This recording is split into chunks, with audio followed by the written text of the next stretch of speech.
जय हिंद दोस्तों। जैसा कि आज है 16 मार्च, जो 16 मार्च को दोस्तों आपका फर्स्ट शिफ्ट का SSC HSL का एग्जाम आपका समाप्त हो गया। तो फर्स्ट शिफ्ट पूछेगा 25 जीके, जिसके प्रश्न से अधिकतम मिल प्रश्न मिल गए। तो सब प्रश्नों को देखेंगे विद एक्स्ट्रा फैक्ट के साथ। चलिए वीडियो को शुरू करते हैं बिना किसी देरी के।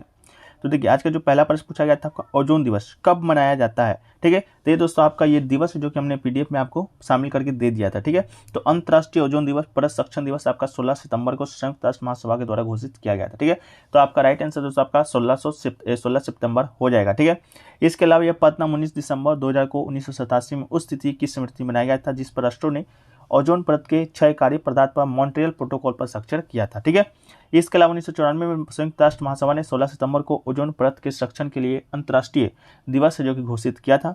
ओजोन दिवस 2022 का आपका थीम की बात करेंगे तो वैश्विक सहयोग, पृथ्वी पर जीवन की रक्षा, ये आपका थीम है। ठीक है, इसके अलावा सितंबर माह के कुछ और तिथियां, जैसे कि 5 सितंबर को क्या मनाया जाता है, तो राष्ट्रीय शिक्षक दिवस मनाया जाता है सरदार सर्वपल्ली राधाकृष्ण के जन्मदिन के ऊपर। इसके अलावा आपका बात करें 14 सितंबर को क्या मनाया जाता है, तो ये दोस्तों आपका हिंदी दिवस मनाया जाता है। इसके अलावा 20 सितंबर को क्या मनाया जाता है, तो रेलवे पुलिस RPF अब रेलवे पुलिस सेवा के स्थापना दिवस मनाया जाता है। इसके अलावा दोस्तों आप बता दें, पर्यावरण संबंधित महत्वपूर्ण तिथियां हैं जो कि आपके एग्जाम पॉइंट ऑफ व्यू से इंपॉर्टेंट है। पहला तो आपका विश्व वन दिवस है, ये दोस्तों आपका 21 मार्च को मनाया जाता है। इसके अलावा विश्व जल स्वच्छता दिवस आपका 22 मार्च को मनाया जाता है। विश्व संसाधन दिवस आपका 23 मार्च को मनाया जाता है। विश्व वायुमंडल दिवस आपका 10 अप्रैल को मनाया जाता है। पृथ्वी दिवस आपको 22 अप्रैल को मनाया जाता है। इसके अलावा विश्व प्रवासी पक्षी दिवस आपका 8 मई को। विश्व जैव विविधता दिवस आपका 22 मई को। विश्व पर्यावरण दिवस आपका 5 जून को। वन महोत्सव सप्ताह आपका 1 से 7 जुलाई को। विश्व जनसंख्या दिवस आपका 11 जुलाई को। वन जीव सप्ताह दिवस आपका 2 से 8 अक्टूबर को। विश्व प्राकृतिक दिवस आपका 3 अक्टूबर को। वन जीव दिवस आपका 6 अक्टूबर को। पक्षी दिवस आपका 12 नवंबर और विश्व ऊर्जा संरक्षण दिवस आपका 14 नवंबर को जो कि मनाया जाता है। ठीक है, तो ये दोस्तों आपका डायरेक्ट PDF से क्वेश्चन आया है जो कि हमने आपको टेलीग्राम पर उपलब्ध करा दिया था। लिंक डिस्क्रिप्शन में दिया गया, आप लोग जाकर वहां से प्राप्त कर सकते हैं। लेकिन इसके अलावा अभी तक के सभी शिफ्टों का, यानी कि 20 शिफ्टों में आपका एग्जाम कंडक्ट हुआ, 20 शिफ्टों का प्रश्न उत्तर 20 एक्स्ट्रा फैक्ट के साथ आप लेना चाहते हैं, 400 प्रश्न लगभग है, तो मात्र 20 रुपये का न्यूनतम शुल्क रखा गया है। व्हाट्सएप नंबर पर संपर्क कर लीजिएगा, PDF आपको मिल जाएगा मात्र 20 रुपये के न्यूनतम शुल्क पर। इसके अलावा आप जब तक PDF चाहिएगा जब तक आपको मिलेगा। ठीक है, चलिए, तो व्हाट्सएप नंबर पर जो लोग इच्छुक संपर्क कर लीजिए, क्योंकि बहुत सारे जो एक्स्ट्रा फैक्ट्स है उसी से प्रश्न देखने को मिल रहे हैं। जैसा कि विंबलडन ओपन 2022 का पुरस्कार का कल किताब, ये भी हमने PDF में शामिल करके दे चुका है। जो टेलीग्राम पे PDF जाता है उसमें भी ये शामिल किया गया था कि विंबलडन ओपन 2022 का पुरस्कार किसने जीता है। सारे ओपन का, जितने भी Australian open, French open, America US open, Wimbledon open, सभी का मैंने आपको PDF दे दिया था।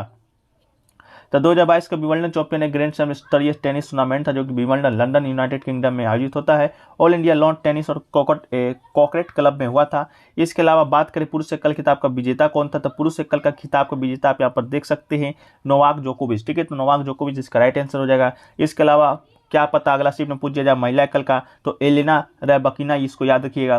पुरुष युगल की बात करेंगे तो मैथ्यू एवडेन और मैक्स पर्सेल आपके पुरुष युगल में जीते हैं। महिला युगल की बात करेंगे तो बारबरा क्रिजिकोवा और कतेरिना सिनोकोवा, ये दोनों महिला युगल में जीती हैं। मिश्रित युगल की बात करेंगे तो नील अस्कुप्स्की और डेजिरा कोजिकक, ये दोस्तों आपका मिश्रित युगल में जीती हैं। तो ये सब आप याद रखिएगा, ज़्यादा याद रखने की जरूरत नहीं है, आपका पुरुष और महिला वाला याद रखिएगा, बस इतना सही काम आपको हो जाएगा। ठीक है, चलिए अगला जो क्वेश्चन देखिए पूछा गया था, गोदान है जो कि प्रेमचंद के द्वारा लिखा गया था। ये आप सभी लोग भली बात जानते होंगे, बहुत सारे लोग पढ़े भी होंगे, लेकिन पूछा गया था कि कब लिखा गया था।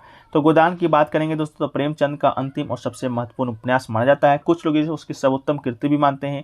इसका जो प्रकाशन 1936 ईस्वी में हिंदी ग्रंथ रत्नाकर कार्यालय बम्बई के द्वारा किया गया था, तो 1936 इसका राइट आंसर हो जाएगा। इसमें भारतीय ग्राम्य समाज एवं परिवेश का सजीव चित्रण किया गया है, तो आपका राइट आंसर हो जाएगा। इसके अलावा दोस्तों गोदान ग्राम्य जीवन और संस्कृति, कृषि संस्कृति का महाकाव्य माना जाता है। इसमें प्रकृतिवादी, गांधीवादी, मार्क्सवादी, साम्यवाद का पूर्ण परिप्रेक्ष्य में चित्रण हुआ है। ठीक है, एक क्वेश्चन देखिए दोस्तों पूछा गया था, लवली चौहान का संबंध किस खेल से। नाम में लगता है थोड़ा सा कंफ्यूजन है, स्टूडेंट बता नहीं पाए, लेकिन लवली चौहान संबंधित तक कोई प्लेयर हमको मिला नहीं। आप लोग इसको करेक्ट कर दीजिएगा जो लोग एग्जाम देकर आ रहे हैं। एक क्वेश्चन देखिए पूछा गया था, जो स्वराज मेरा जमशेद अधिकार का नारा किसने दिया था। ये भी क्वेश्चन हमने PDF में आपको शामिल कर दिया था। विश्व का PDF आप लीजिए ना लीजिए, लेकिन टेलीग्राम पर जो PDF मिलता है उसको भी आप पढ़ लेते हैं, तो आप 50 से 60% क्वेश्चन जो कि आप GK जिसमें करके आ रहे होंगे। तो स्वराज मेरा जमशेद अधिकार का नारा किसने दिया, तो ये आपका बाल गंगाधर तिलक हो जाएगा। बाल गंगाधर तिलक की बात करेंगे तो भारतीय स्वतंत्रता कार्यकर्ता थे। उन्हें लोकप्रिय रूप से लोकमान्य कहा जाता है और भारत में शांति के जनक भी कहा जाता है। उन्होंने होम रूल की स्थापना की थी। ये सारे जो फैक्ट्स हैं आपके लोकमान्य तिलक से है। ठीक है, इसके अलावा दोस्तों और कुछ नारे हैं, जैसे इनकलाब जिंदाबाद का नारा किसने दिया था, तो भगत सिंह ने दिया था। दुश्मनियों को गोली का हम सामना करेंगे, ये नारा किसने दिया था, चंद्रशेखर आजाद ने दिया था। दिल्ली चलो का नारा किसने दिया था, तो ये आपका सुभाष चंद्र बोस ने दिया था। इसके अलावा अगला है करो या मरो का नारा किसने दिया था, तो ये आपका महात्मा गांधी ने दिया था। जय जवान जय किसान का नारा किसने दिया था, तो आपका लाल बहादुर शास्त्री ने दिया था। तो ये सभी नारों को आप याद रखिएगा। अगला जो क्वेश्चन पूछा गया था 12 जुलाई 1985 को किसकी स्थापना हुआ था, तो इसका राइट आंसर दोस्तों आपका नाबार्ड हो जाएगा। नाबार्ड की जो स्थापना 12 जुलाई 1985 को हुआ था। नाबार्ड का जो पूर्ण होता है आपका national bank for agriculture and rural development होता है। इसके अलावा यह आपका सहकारी बैंक है और क्षेत्रीय ग्रामीण बैंकों की देखरेख के लिए जिम्मेदार भारत की शीर्ष नियामक एजेंसी है। यह वित्त मंत्रालय भारत सरकार के अधिकार क्षेत्र में आता है। भारत के ग्रामीण क्षेत्रों में कृषि अन्य आर्थिक गतिविधियों की ऋण के लिए क्षेत्र में नीति योजना और संचालन में संबंधित मामलों बैंक को दिए गए हैं। नाबार्ड द्वारा वित्तीय समावेश को सक्रिय रूप से विकसित और कार्यान्वित किया जा रहा है। इसके अलावा स्थापित आपका 12 जुलाई 1982 को हुआ था। और इसका जो मुख्यालय कहाँ पर है, तो आपका मुंबई में स्थित है। ठीक है, यहाँ पर क्वेश्चन को सही कर लीजिएगा, 1985 नहीं 1982 आपका राइट होगा। ठीक है, चलिए अगला जो क्वेश्चन पूछा गया था गोलकुंडा का किला कहाँ स्थित है, तो गोलकुंडा का किला या गोलकुंडा दक्षिण भारत में हैदराबाद नगर से 5 मील पश्चिम इससे दूर एक दुर्ग एक ध्वस्त नगर है, जो कि पूर्व काल में कुतुब शाही राज्य में मिलने वाली हीरे जवाहरात के लिए प्रसिद्ध था। तो आपका राइट आंसर गोलकुंडा कहाँ है, तो हैदराबाद में आपका राइट आंसर हो जाएगा। ठीक है, एक क्वेश्चन पूछा गया दोस्तों संपत्ति का अधिकार किस अनुच्छेद के तहत किस अनुच्छेद से हटा दिया गया था, तो संपत्ति के अधिकार दोस्तों आपको बता दें 44वां संविधान संशोधन हमारे भारतीय संविधान में हुआ था 1978 के द्वारा मौलिक अधिकार की सूची से हटा दिया गया था। इस संविधान के भाग 12 में अनुच्छेद 301 के तहत कानूनी अधिकार बना दिया गया था, इसलिए वर्तमान में अब केवल 6 मौलिक अधिकार हैं। अनुच्छेद 19 ने सभी नागरिकों को संपत्ति अधिग्रहण धारण निपटान का अधिकार प्रदान किया था, जबकि अनुच्छेद 31 में प्रदान था कि कोई भी व्यक्ति कानून से अधिकार से अपनी संपत्ति को बचाने से वंचित नहीं होगा। तो आपका अनुच्छेद 31 से हटा दिया गया था। इसके अलावा बाद में 1978 में 44वें संविधान संशोधन के तहत संपत्ति के अधिकार को मौलिक अधिकार सूची से हटा दिया गया था, इसलिए संपत्ति का जो अधिकार है मौलिक अधिकार नहीं है, हालांकि अब एक संवैधानिक अधिकार है। एक क्वेश्चन देखिए पूछा गया पृथ्वी का जुड़वा बहन किसे कहा जाता है, तो शुक्र ग्रह को दोस्तों पृथ्वी का जुड़वा बहन कहा जाता है, तो इसका राइट आंसर शुक्र हो जाएगा। यह ग्रह पृथ्वी के सबसे निकट है। इसके पश्चात क्रम से मंगल बुध बृहस्पति का स्थान आता है।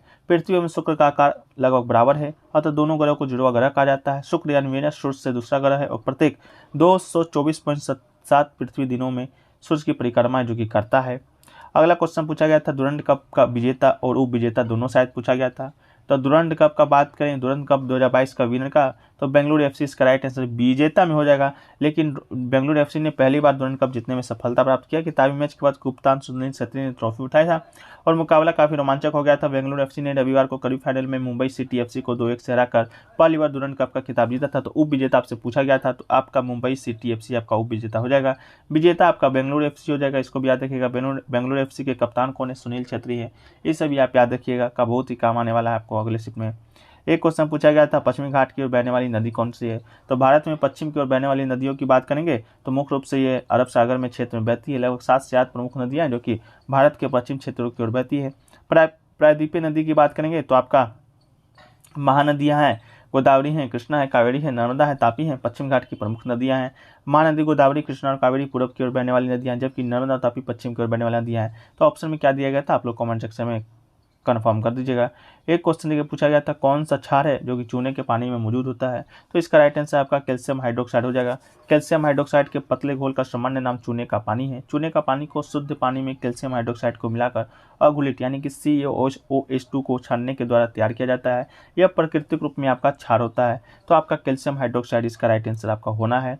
अगला क्वेश्चन देखिए पूछा गया था बेस्ट क्रिटिक्स फिल्म अवार्ड किसे दिया गया है, तो ये दोस्तों आपका अगर फिल्म फेयर में पूछा होगा स्टूडेंट तो बस इतना ही बता पाए हैं, इसको याद नहीं था। ठीक है, तो बेस्ट क्रिटिक्स फिल्म का अवार्ड दोस्तों आपको किसे दिया गया है, तो इस तो कंफर्म मालूम नहीं है, लेकिन शेर शाह को दोस्तों आपका फिल्म फेयर अवार्ड में बेस्ट सिनेमा का अवार्ड दिया गया था।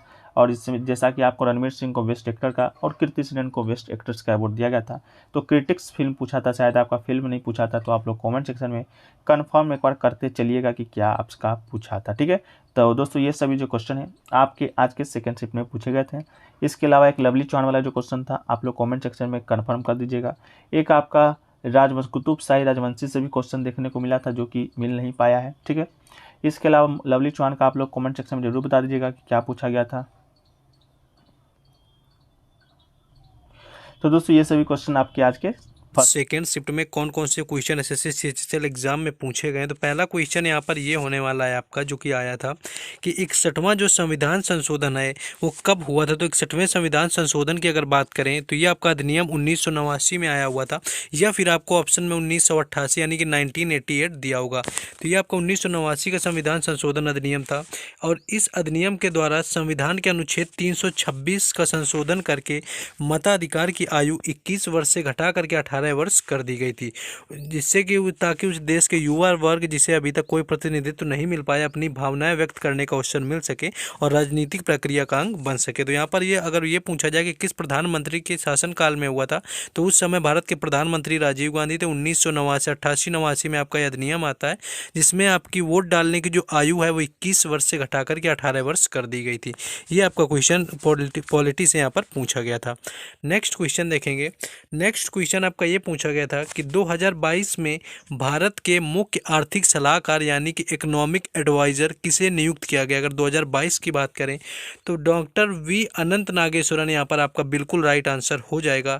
डॉक्टर वी अनंत नागेश्वरन को देश का नया मुख्य आर्थिक सलाहकार नियुक्त किया गया है, और इससे पहले बात करें तो वह पूर्व में प्रधानमंत्री के आर्थिक सलाहकार परिषद के सदस्य भी रह चुके हैं। भारत सरकार ने वर्तमान मुख्य आर्थिक सलाहकार आपके वी अनंत नागेश्वरन ने पूर्व सीए अरविंद सुब्रमण्यम के तर्कों का जवाब देना डोंट बेस्ट अगेंस्ट इंडिया नामक लेख के साथ में दिया हुआ है।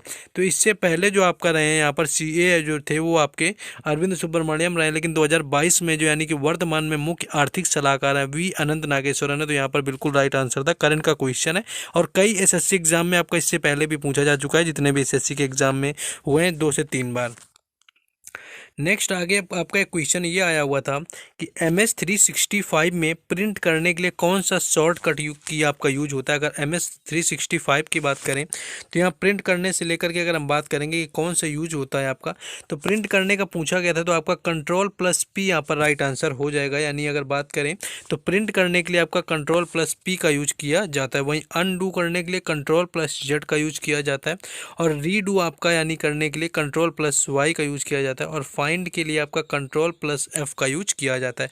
तो ये कुछ शॉर्ट की आपका यहाँ पर Ctrl+P यानी कि आपका प्रिंट करने का यहाँ पर पूछा गया था शॉर्टकट की, तो Ctrl+P यहाँ पर राइट आंसर था। तो ये सारे आपको याद रखने हैं, क्योंकि आगे आने वाले शिफ्टों में ये भी आपसे पूछे जा सकते हैं, क्योंकि शॉर्टकट की से मोस्टली क्वेश्चन आपके एसएससी सीएचएसएल के एग्जाम में यहाँ पर बन रहे हैं। नेक्स्ट देखेंगे हम लोग आगे क्वेश्चन। नेक्स्ट जो आगे आपका क्वेश्चन पूछा गया था, लेकिन उससे पहले जिन लोगों ने अभी तक वीडियो को लाइक और चैनल को सब्सक्राइब नहीं किया, तो सबसे पहले आपको वीडियो को लाइक करना है, चैनल को सब्सक्राइब करना है, जिससे कि आपको आने वाले हर वीडियो का नोटिफिकेशन मिले। इसके लिए आपको बेल आइकन को जरूर प्रेस कर लेना है। बाकी व्हाट्सएप ग्रुप और टेलीग्राम चैनल का लिंक डिस्क्रिप्शन में दे दिया गया, उससे आपको जुड़ जाना है, तो वहाँ पर बाकी सारे एग्जाम के आप वीडियो देख सकते हैं जो भी एनालिसिस हुए हैं। बाकी आपका सिर्फ सब्सक्राइब कर लेना है चैनल को, और वीडियो को लाइक जरूर कर देना है। और बाकी चलिए देखते हैं आगे क्वेश्चन में वापस आते हैं बिना टाइम वेस्ट किए। नेक्स्ट आपका एक ये क्वेश्चन था कि इनमें से क्या सेकेंडरी मेमोरी की विशेषता नहीं, यानी सेकेंडरी मेमोरी की बात करें तो यह एक स्थायी मेमोरी होती है, इसे कंप्यूटर का पार्ट नहीं माना जा सकता, क्योंकि इसे बाहर से आपका इंसर्ट किया जाता है। एक नॉन वोलेटाइल मेमोरी, अगर कंप्यूटर किसी कारण ऑफ हो जाता है तो आपका यहाँ पर सेकेंडरी मेमोरी का डाटा आपका कैंसिल नहीं होता, यानी ये आपके अलग से इंसर्ट करी जाती है। यहाँ पर ये विशेषताएं आपसे पूछी गई थी, तो अगर बात करें यहाँ पर कुछ विशेषताओं को लेकर के कि ये एक आपका नॉन वोलेटाइल मेमोरी होती है। अगर आपको ये दिया हुआ था कि यह आपकी वोलेटाइल मेमोरी है, तो वही आपकी विशेषता वहाँ पर नहीं थी, क्योंकि जो सेकेंडरी मेमोरी होती है वो आपकी नॉन वोलेटाइल मेमोरी होती है। सेकेंडरी मेमोरी को आपका बाहरी मेमोरी भी कहा जाता है, और इसके सेकेंडरी मेमोरी प्राइमरी मेमोरी के मुकाबले धीमी होती है, और सेकेंडरी मेमोरी में डाटा पावर जाने के बाद भी आपका सुरक्षित बना रहता है। और सेकेंडरी मेमोरी की बात करें आपका, तो डाटा अपने आप डिलीट नहीं होता, ये हमारे द्वारा किया जाता है सेकेंडरी मेमोरी में। सेकेंडरी मेमोरी डायरेक्ट सीपीयू से संपर्क में नहीं होता है, और सेकेंडरी मेमोरी के डिवाइस हमारे द्वारा इंसर्ट किए जाते हैं। तो ये सारी विशेषताएं जो कि सेकेंडरी मेमोरी के, इनसे जो अलग आपकी शायद आपका दिया हुआ था कि यह एक तरह की वोलेटाइल मेमोरी है, तो वो यहाँ पर आपकी मेमोरी नहीं थी। नेक्स्ट क्वेश्चन ये पूछा गया था कि कोणार्क का जो सूर्य मंदिर यानी कोणार्क टेम्पल है वो भारत के किस राज्य में स्थित है। तो आपका ओडिशा यहाँ पर राइट आंसर हो जाएगा, यानी कोणार्क का जो सूर्य मंदिर है भारत के ओडिशा राज्य में जगन्नाथपुरी से 35 किलोमीटर दूर कोणार्क शहर में अवस्थित है, और इस मंदिर का निर्माण कलिंग वास्तुकला के अंतर्गत हुआ है। इस मंदिर का जो निर्माण है वो बलुआ पत्थर और ग्रेनाइट से हुआ था। कोणार्क 2 शब्दों के कोण और अर्क से मिलकर के आपका बना हुआ है। नेक्स्ट क्वेश्चन आगे बढ़ेंगे। नेक्स्ट क्वेश्चन ये पूछा गया था कि 400 T20 मैच किस प्लेयर ने खेले, यानी कौन सा ऐसा प्लेयर है जिसने कि 400 यानी 400 T20 मैच खेले हुए हैं। तो रोहित शर्मा इसका बिल्कुल राइट आंसर था। रोहित शर्मा ने आपका 400 T20 मैच खेले हुए हैं, जिसमें कि national, international, league, franchise T20 match आपके सारे शामिल हैं। रोहित शर्मा 400 या उससे अधिक T20 मैच खेलने वाले दुनिया के 9वें क्रिकेटर बने हैं, यानी कि इनका अभी हाल फिलहाल में इनका 400 T20 पूरे हुए हैं। तो करंट अफेयर का क्वेश्चन है, इसलिए आपको ऑप्शन में रोहित शर्मा जरूर दिया होगा। अन्यथा आपके इससे पहले आपके 8 क्रिकेटर हैं जो कि आपके 400 आपके T20 मैच पूरे कर चुके हैं। सबसे ज़्यादा T20 जो मैच खेलने का रिकॉर्ड है वो आपके वेस्ट इंडीज़ के खिलाड़ी किनोन पोलार्ड के नाम है। उन्होंने 614 T20 मैच खेले हुए हैं। तो रोहित शर्मा आपको ऑप्शन में दिया हुआ होगा, तो राइट आंसर था। बाकी अदरवाइज आप ऑप्शन भी बता सकते हैं। नेक्स्ट आपका क्वेश्चन यहाँ पर कथन से संबंधित आया हुआ था। ये आपका दिया हुआ था कि साक्षी मलिक आपके क्रिकेट से संबंधित है, इस तरह से कुछ आप ऑप्शन दिया हुआ था। दूसरा आपका सचिन ऊंटवाल करके कोई ऑप्शन था। तो ये साक्षी मलिक वाला ही पहले ही आंसर आपका गलत था, क्योंकि सचिन जो साक्षी मलिक हैं ये कुश्ती से संबंधित हैं, और साक्षी मलिक एक भारतीय पहलवान है जिन्होंने 2016 के ओलंपिक कुश्ती में कांस्य पदक जीता हुआ था। 2014 के राष्ट्रमंडल खेलों में भी साक्षी मलिक ने रजत पदक जीता हुआ है। तो यहाँ पर आपका जो इससे क्रिकेट से संबंधित नहीं है, तो ये आपका एक कथन वहाँ पर गलत था। नेक्स्ट क्वेश्चन की बात करें, ये काफ़ी क्वेश्चन इंपॉर्टेंट पूछा गया था, कुछ लोगों ने गलत भी किया होगा कि 68वां जो आपका मिस वर्ल्ड था बनी थी उसको ताज किसने पहनाया था। अगर 68वें की बात करें तो यहाँ पर जो 68वां संस्करण था, तो ये आपका अभी 2022 में नहीं हुआ है, आपका 2018 का है जो कि 68वां संस्करण था।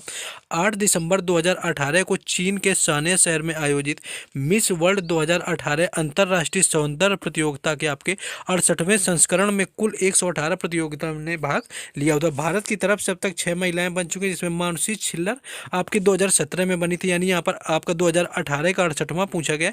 67वां जो आपका मिस वर्ल्ड था उसमें मानसी छिल्लर भारत से बनी थी। प्रियंका चोपड़ा 2000 में, युक्ता मुखी 1999, डायना हैडन 1997, ऐश्वर्या राय 1994 और रीता पारिया 1996। तो यहाँ पर यह पूछा गया था कि जो 68वीं मिस वर्ल्ड बनी थी उसको मतलब ताज किसने पहनाया था। तो यहाँ पर मानसी छिल्लर आपका राइट आंसर हो जाएगा, क्योंकि 2018 का आपसे पूछा गया है। तो 68वां यहाँ पर पेंजेंट तो वेनेसा पोंस डी लियोन बनी थी मिस वर्ल्ड, जो कि मैक्सिको की थी।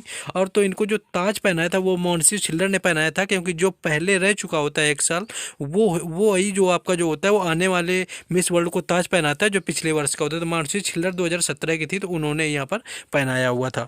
नेक्स्ट आगे क्वेश्चन देखेंगे हम लोग।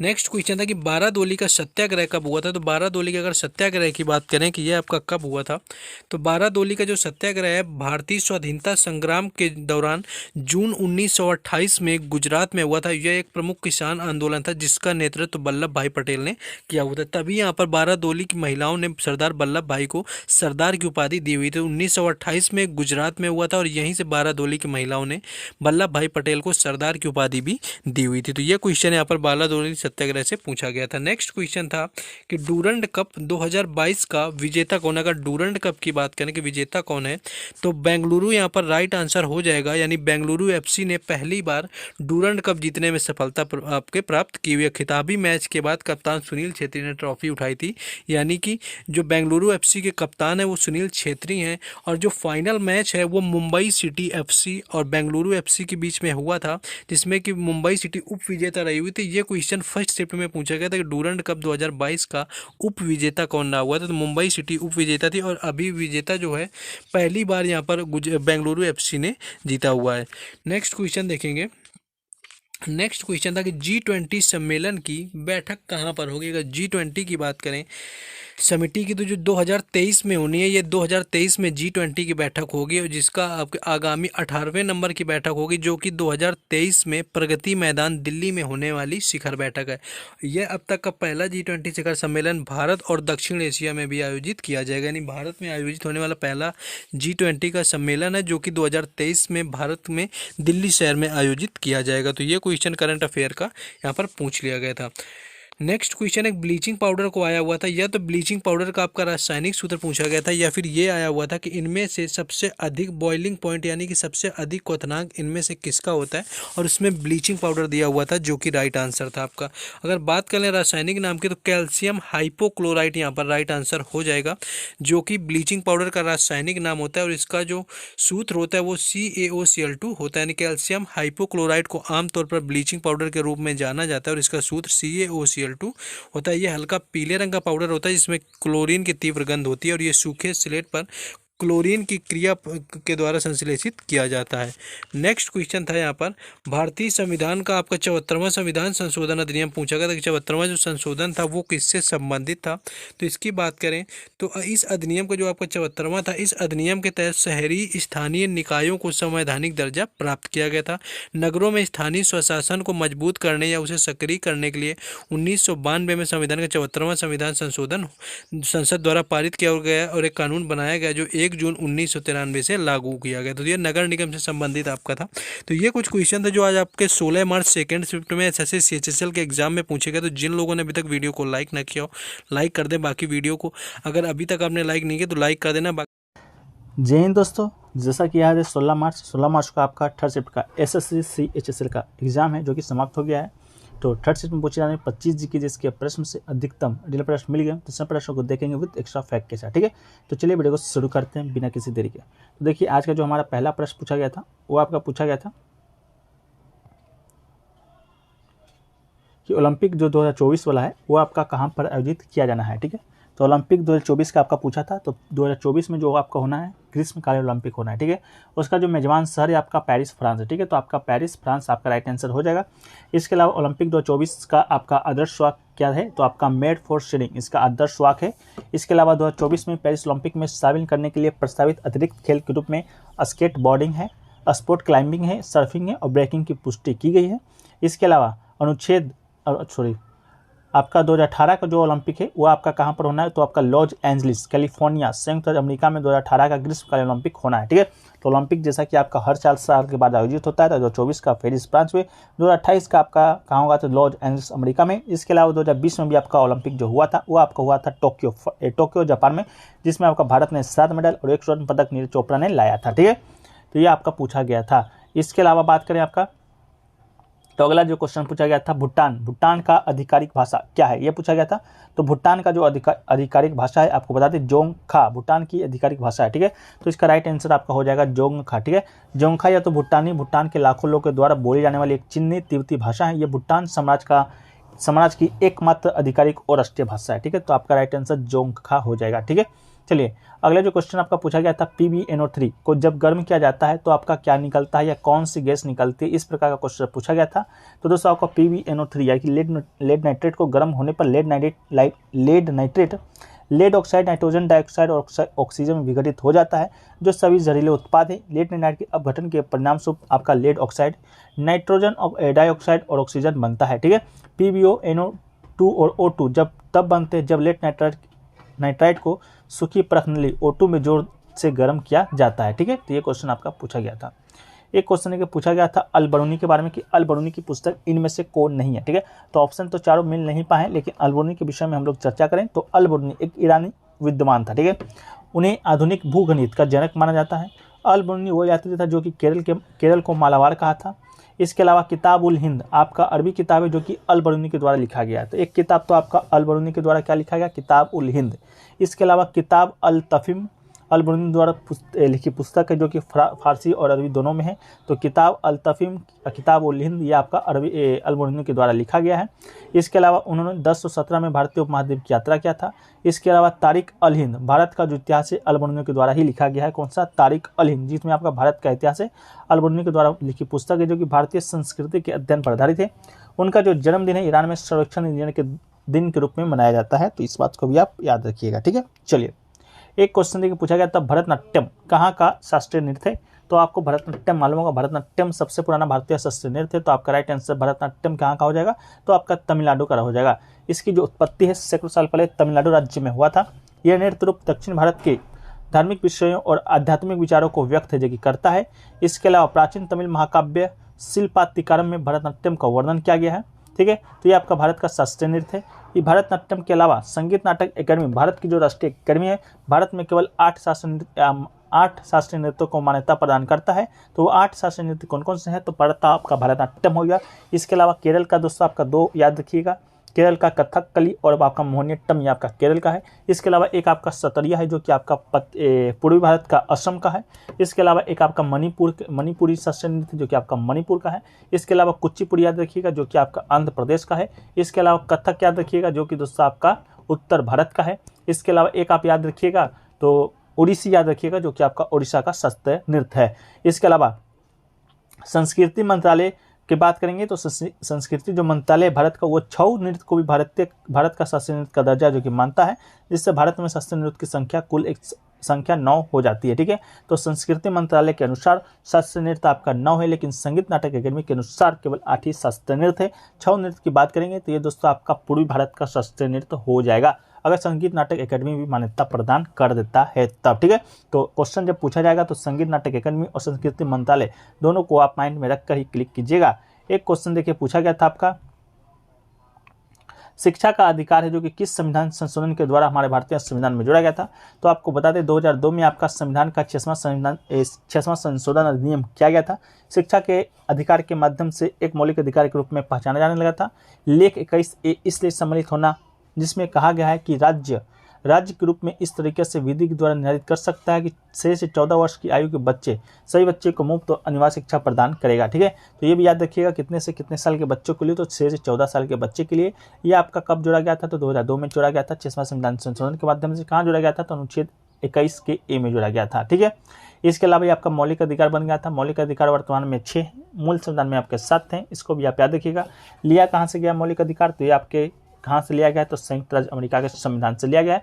मौलिक अधिकार और मौलिक कर्तव्य दोनों से लोग कंफ्यूजन होते हैं। तो मौलिक अधिकार आपका संयुक्त राज्य अमेरिका और मौलिक कर्तव्य आपका यूएसएसआर, तत्कालीन यूएसएसआर, अभी वर्तमान में रूस से लिया गया है। ठीक है। तो इस बात को भी आप याद रखिएगा। इसके अलावा आपका अगला क्वेश्चन पूछा गया था 2011 के जनगणना के अनुसार मृत्यु दर कितना है? ठीक है। तो इसका सही उत्तर दोस्तों आपका हो जाएगा 55। ठीक है। 2011 के जनगणना के अनुसार देश में 5 वर्ष से जो कम आयु के बच्चे की अनुमानित राष्ट्रीय मृत्यु दर है वो आपका 55 है। 1990 में ये दर आपका 126 था। विश्व बैंक के आंकड़े के अनुसार भारत में मृत्यु दर 7.30 प्रति 1000 व्यक्ति प्रति वर्ष है। ठीक है। तो ये भी क्वेश्चन आपका शायद पूछा गया था, तो अपना राइट आंसर कर लीजिएगा। एक क्वेश्चन पूछा गया था आपका बांसुरी से संबंधित कलाकार कौन सा है? ये क्वेश्चन पूछा गया था। तो बांसुरी से संबंधित जो आपके कलाकार हैं, जो सुप्रसिद्ध जो प्रख्यात हैं, वो आपके हैं हरिप्रसाद चौरसिया। हरिप्रसाद चौरसिया एक भारतीय संगीत निर्देशन और शास्त्रीय बांसुरी वादक हैं जो कि हिंदुस्तानी शास्त्रीय परंपरा में बांसुरी बजाते हैं। ठीक है। आपका right answer Hariprasad Chaurasia option में होगा तो हो जाएगा। इसके अलावा बात करेंगे तो वो एक प्रख्यात बांसुरी वादक थे जो उनको 1994 में संगीत नाटक अकादमी पुरस्कार से भी सम्मानित किया गया था। इसके अलावा भारत में कुछ और बांसुरी वादक हैं जैसे कि हरिप्रसाद चौरसिया एक हो गया आपका, एक है आपका एस आकाश, एक है आपका मायावरम सरस्वती अमला, एक है आपका के भास्करन। ये दोस्तों आपके कुछ बांसुरी वादक हैं। इसके अलावा सिक्कल माला चंद्रशेखर, ये भी आपका बांसुरी वादक ही हैं। एक क्वेश्चन पूछा गया था अकबर और हेमू के बीच में कौन सा युद्ध हुआ था? ठीक है। तो अकबर और हेमू के बीच में आपको मालूम होगा पानीपत का दूसरा युद्ध यानी कि द्वितीय युद्ध आपका 5 नवंबर 1556 को उत्तर भारत के शासक सम्राट हेमचंद्र विक्रमादित्य, जिसका लोकप्रिय नाम आपका हेमू था, अकबर की सेना के बीच पानीपत के मैदान में लड़ा गया था। ये पानीपत का जो मैदान है ये आपका बहुत ही जरूरी है। ये कहाँ पर है ऐसे? तो ये आपका हरियाणा में स्थित है। इसके अलावा अकबर के सेनापति खान जमान और बैरम खान के लिए निर्णायक जीत थे। ठीक है। तो ये दोस्तों आपका पानीपत का जो दूसरा युद्ध आपका लड़ा गया था। कौन सा युद्ध लड़ा गया था? पानीपत का दूसरा युद्ध कब लड़ा गया था? 1556 में। तो ये दोस्तों आपका दूसरा युद्ध है, लेकिन इससे पहले कोई युद्ध हुआ होगा तो हाँ, पानीपत का प्रथम युद्ध भी हुआ है। ये दोस्तों आपका कब हुआ है? तो ये आपका बाबर के समय हुआ था। बाबर जब आपका भारत में प्रवेश कर रहा था तो इब्राहिम लोदी के साथ, जो कि दिल्ली सल्तनत का और लोदी वंश का अंतिम शासक था, उसके मध्य में युद्ध किया था 1526 ईस्वी में। ठीक है। तो इसमें जिससे आपका बाबर जो जीत गया था, इसके बाद आपका मुगल साम्राज्य की स्थापना किया था भारत में। इसके अलावा पानीपत के दूसरा युद्ध के बाद एक युद्ध और हुआ था जो कि पानीपत के तृतीय युद्ध के नाम से जाना जाता है, जो कि आपका 1761 ईस्वी में हुआ है। ये दोस्तों आपका अहमद शाह अब्दाली और आपका मराठों के बीच शायद आपका हुआ था। तो इसको भी आप याद रखिएगा। 1526 प्रथम, 1556 द्वितीय और 1761 आपका तृतीय राइट आंसर हो जाएगा। ठीक है। इसके अलावा दोस्तों आपको बता दें जय हिंद दोस्तों, जैसा कि आज 16 मार्च को आपका एसएससी CHSL का फोर्थ शिफ्ट का एग्जाम समाप्त हो गया है। तो फोर्थ शिफ्ट में पूछे गए 25 जी के प्रश्न से अधिकतम रियल प्रश्न मिल गए हैं। तो सभी प्रश्नों को देखेंगे विथ एक्स्ट्रा फैक्ट के साथ, जैसा कि एक्स्ट्रा फैक्ट से आपका हर शिफ्ट में आपका प्रश्न जो कि बनते आ रहा है। तो चलिए वीडियो को शुरू करते हैं बिना किसी देरी के। ठीक है दोस्तों, देखिए आज का जो पहला प्रश्न पूछा गया था आपका, वो पूछा गया था कि आयरन लेडी किसे कहा जाता है। ठीक है, आयरन लेडी ऑफ इंडिया किसे कहा जाता है। तो आपको बता दें दोस्तों, इंदिरा गांधी को भारत की आयरन लेडी के रूप में जाना जाता है। ठीक है, तो आपका राइट आंसर दोस्तों आपका इंदिरा गांधी हो जाएगा। ठीक है, इंदिरा गांधी आपके मालूम होगा पूर्व प्रधानमंत्री थी, जिसके शासनकाल में भारत में पहली बार आपातकाल लगा था। ठीक है, इसके अलावा इरोमा शर्मिला को मणिपुर का लो महिला के रूप में जाना जाता है। तो मणिपुर की आयरन लेडी आपका इरोम शर्मिला को कहा जाता है। तो इस फैक्ट को भी आप याद रखिएगा। ठीक है, एक क्वेश्चन पूछा गया था, समानता का अधिकार संविधान के किस अनुच्छेद में वर्णित है, यानी कि अनुच्छेद 14 आपसे पूछा गया था। तो अनुच्छेद 14 की बात करेंगे हम लोग। तो राज्य, धर्म, जाति, लिंग, जन्म स्थान के आधार पर किसी भी व्यक्ति को कानून के समक्ष समानता या भारत के क्षेत्र के भीतर कानून के समान संरक्षण से वंचित नहीं करेगा, यह आपका आर्टिकल 14 कहता है। लेकिन समानता के अधिकार के तहत आपका 4, 14, 15, 16, 17, 18 ये चारों अनुच्छेद अभी आपका आते हैं। तो 14 में तो हम लोग डिस्कस कर लिए हैं। 15 देखिए क्या कहता है। 15 कहता है कि राज्य है जो कि किसी भी नागरिक के खिलाफ केवल धर्म, मूल वंश, जाति, लिंग, जन्म स्थान या इनमें से किसी के आधार पर भेदभाव नहीं करेगा, ये आपका आर्टिकल 15 कहता है। आर्टिकल 16 की बात करेंगे तो राज्य के अधीन किसी भी कार्यालय में रोजगार या नियुक्ति से संबंधित मामलों में सभी नागरिकों के लिए अवसर की समानता होगी, यह आपका आर्टिकल 16 कहता है। इसके अलावा आर्टिकल 17 की बात करेंगे तो यह आपका अस्पृश्यता का अंत की बात करता है।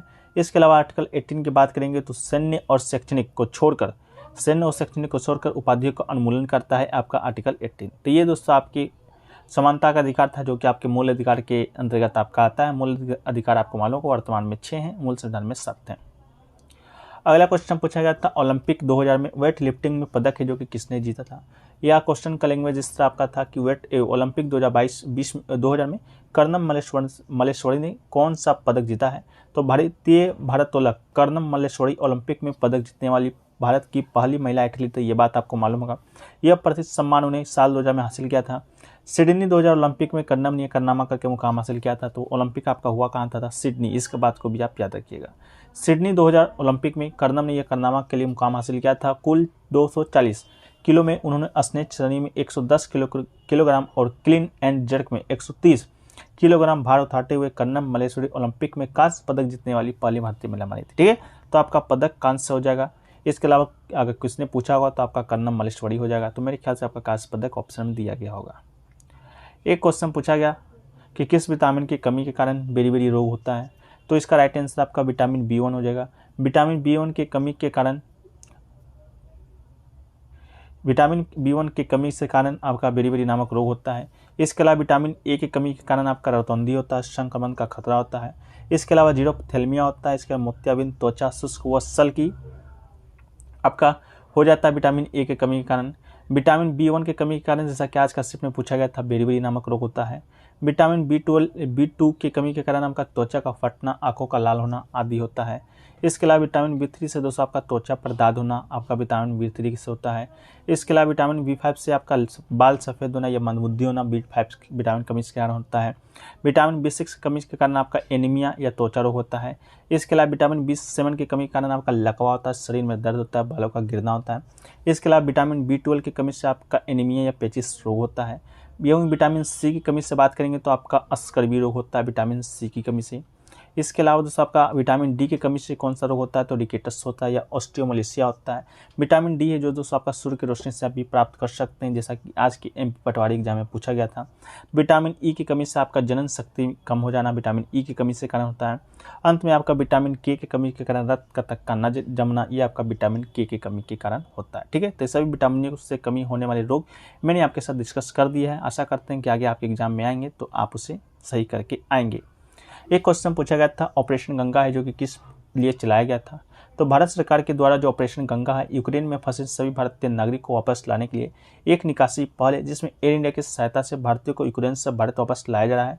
रोमानिया की राजधानी बुखारेस्ट, हंगरी जैसे पड़ोसी देशों से एयर इंडिया की निकासी उड़ानें संचालित की जा रही है। ठीक है, तो ऑपरेशन गंगा आप लोग को मालूम हो गया होगा, यूक्रेन में फंसे भारतीय नागरिक को वापस लाने के लिए किया गया था। ठीक है, तो दोस्तों आप देख रहे होंगे जिस प्रकार जो प्रश्न आपका अब रिपीटेड होना शुरू हो गए हैं, या तो रिपीटेड हो रहे हैं या तो उससे जुड़े फैक्ट से आपका प्रश्न आ रहे हैं। इसीलिए अभी तक के जितने भी शिफ्ट में आपका एग्जाम हुआ है, लगभग 20 शिफ्ट में एग्जाम अभी कंडक्ट हो चुका है। 20 शिफ्ट में पूछे गए 400 प्रश्नों का उत्तर विथ एक्स्ट्रा फैक्ट के साथ हमने एक PDF तैयार किया है, जिसका जो शुल्क है मात्र 20 रुपये रखा गया है, जिससे प्राप्त करने के लिए आपको व्हाट्सएप नंबर पर संपर्क करना होगा। व्हाट्सएप नंबर आपको सामने दिख रहा है। ये 20 रुपये में दोस्तों आपके CHSL का सभी शिफ्टों का PDF मिलेगा जब तक आपका एग्जाम चलेगा। ठीक है, तो जो लोग लेने के लिए इच्छुक हैं आप लोग संपर्क कर सकते हैं, क्योंकि इसी से आपका जो ज़्यादातर जीके के प्रश्न है 50 से 60% प्रश्न आपके इसी से देखने को मिल रहे हैं। नहीं विश्वास है तो जो लोग एग्जाम देकर आए हैं उनसे भी आप अपनी राय जो कि ले सकते हैं। ठीक है, एक क्वेश्चन पूछा गया था, विशेष विवाह अधिनियम किस वर्ष लागू हुआ था?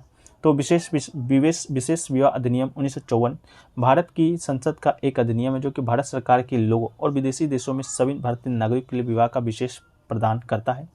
भले ही किसी भी पार्टी के धर्म या विश्वास के बावजूद यह अधिनियम 19वीं शताब्दी के उत्तरार्ध में आपका प्रस्तावित कानून के एक टुकड़े से हुआ था। ठीक है, तो ये क्वेश्चन पूछा गया था, तो आपका राइट आंसर दोस्तों आपका 1954 हो जाएगा। ठीक है, तो आप लोग 1954 राइट आंसर कर लीजिएगा। इसके अलावा दोस्तों अगला जो क्वेश्चन पूछा गया आपका कि निम्नलिखित में से कौन सा जो पुस्तक है आपका सलमान रुश्दी की पुस्तक है। ठीक है, तो देखिए मिडनाइट चिल्ड्रन ये आपकी सलमान रुश्दी की पुस्तक है, जो कि 1981 में प्रकाशित हुआ था। इसके अलावा बात करें आपका 10 सेंटेनिक कोर्सेस, ये भी दोस्तों आपका सलमान रुश्दी की पुस्तक की है, जो कि आपका 1988 में प्रकाशित हुआ था। इसके अलावा आपका एक पुस्तक है सेम, जो कि 1983 में प्रकाशित हुआ था। तो ये सभी जो पुस्तकें हैं आपके सलमान रुश्दी के हैं। आपके ऑप्शन में क्या आया था वो तो जो लोग एग्जाम देकर आ रहे हैं आप लोग कंफर्म कर दीजिएगा। एक क्वेश्चन पूछा गया था, संकेत सरकार और मीराबाई चानू कॉमनवेल्थ गेम 2022 में कौन सा मेडल जीती थी? हालांकि मेरे ख्याल से आपका मिलान करने के लिए आया था। तो टोक्यो ओलंपिक में रजत पदक विजेता मीराबाई चानू ने शनिवार को बर्मिंघम में राष्ट्रमंडल खेलों में 2022 में महिला के 49 kg वर्ग में स्वर्ण पदक जीतकर भारोत्तोलन में भारत की पदक को जारी रखा था। ठीक है, तो आपका 2022 में जो आपका 22 में हुआ था राष्ट्रमंडल के लिए, इसमें मीराबाई चानू ने आपका स्वर्ण पदक जीता था। वहीं पर टोक्यो ओलंपिक 2021 में जो हुआ था 20 वाला, उसमें आपका रजत पदक जीता था। इसके अलावा संकेत सरकार की बात करेंगे तो आपका रजत पदक जीता था। मेंस में 55 किलोग्राम वेट लिफ्टिंग में। इसके अलावा गुरु राज पुजारी की बात करेंगे तो ये भी दोस्तों आपका कांस्य पदक जीते हैं मेंस में 61 किलोग्राम वेट लिफ्टिंग में। इसके अलावा बात करेंगे मीराबाई चानू का, तो इसमें हम लोग डिस्कस कर लिए हैं, स्वर्ण पदक जीती हैं आपका 49 किलोग्राम वेट लिफ्टिंग में। ठीक है, एक क्वेश्चन देखिए पूछा गया था, भारत में उच्च न्यायालय की पहली महिला प्रमुख। ठीक है, पहली महिला प्रमुख पूछा गया था दोस्तों आपसे, तो आपको बता दें इसका राइट आंसर लीला सेठ हो जाएगा। लीला सेठ भारत में एक राजकीय उच्च न्यायालय की पहली महिला मुख्य न्यायाधीश थी। वो 1991 में हिमाचल प्रदेश उच्च न्यायालय के मुख्य न्यायाधीश बनी थी। वो दिल्ली उच्च न्यायालय की पहली महिला भी न्यायाधीश रही थी। वर्ष 2012 में दिल्ली के कुख्यात निर्भया बलात्कार मामले के बाद भारत ने बलात्कार कानून के निरीक्षण करने के लिए गठित जस्टिस वर्मा समिति की 3 सदस्यीय बेंच का भी हिस्सा थी। ठीक है, इसके अलावा दोस्तों फातिमा बेबी हैं, उनके बारे में हम लोग डिस्कस कर लेते हैं। तो फातिमा बेबी ये दोस्तों आपका सुप्रीम कोर्ट की आपका पहली महिला न्यायाधीश है। कौन है? फातिमा बेबी। इसके अलावा दोस्तों आपका फातिमा बीबी की बात करेंगे, किसी उच्चतम न्यायपालिका में नियुक्त होने वाली पहली मुस्लिम महिला है। इसके अलावा दोस्तों इंदु मल्होत्रा की बात करेंगे तो 2018 में बाढ़ से सीधे SC नियुक्त होने वाली पहली महिला न्यायाधीश है।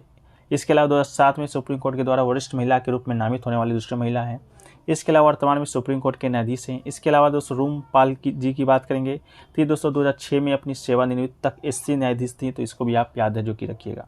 इन सब के अलावा एक क्वेश्चन आपका पूछा गया था, आपका बिहू असम का लोकगीत पूछा गया था दोस्तों। तो असम का लोकगीत आपका बिहू, जो कि हर शिफ्ट में आपका पूछा जा रहा है, हर दिन पूछा जा रहा है, तो उसका राइट आंसर आपका बिहू हो जाएगा। एक क्वेश्चन दोस्तों आपका फर्टिलाइजर मेंट्रली से भी रिलेटेड कोई प्रश्न आया था, प्रश्न क्लियर नहीं मिल पाया है स्टूडेंट को। इसके अलावा एक प्रश्न आपका इंटरनेट से भी आया था, वो भी प्रश्न नहीं मिल पाया है। जो लोग एग्जाम देकर आ रहे हैं, वीडियो को देख रहे हैं, आप लोग से गुजारिश है कि इनसे संबंधित जो प्रश्न बने हैं आप लोग कमेंट सेक्शन में जरूर बताइएगा, या इन सब के अलावा भी जो प्रश्न छूट गए होंगे उसको भी आप कमेंट सेक्शन में बता दीजिएगा। एक क्वेश्चन आपका एसिटिक एसिड से भी रिलेटेड आया था, लेकिन प्रश्न आपका क्लियर नहीं स्टूडेंट है जो कि बता पाए हैं। तो ये सभी प्रश्न दोस्तों आपके 4th शिफ्ट में देखने को मिले हैं। तो PDF इसका डाउनलोड कर लीजिएगा, लिंक डिस्क्रिप्शन में दिया गया टेलीग्राम का, वहाँ से। इसके अलावा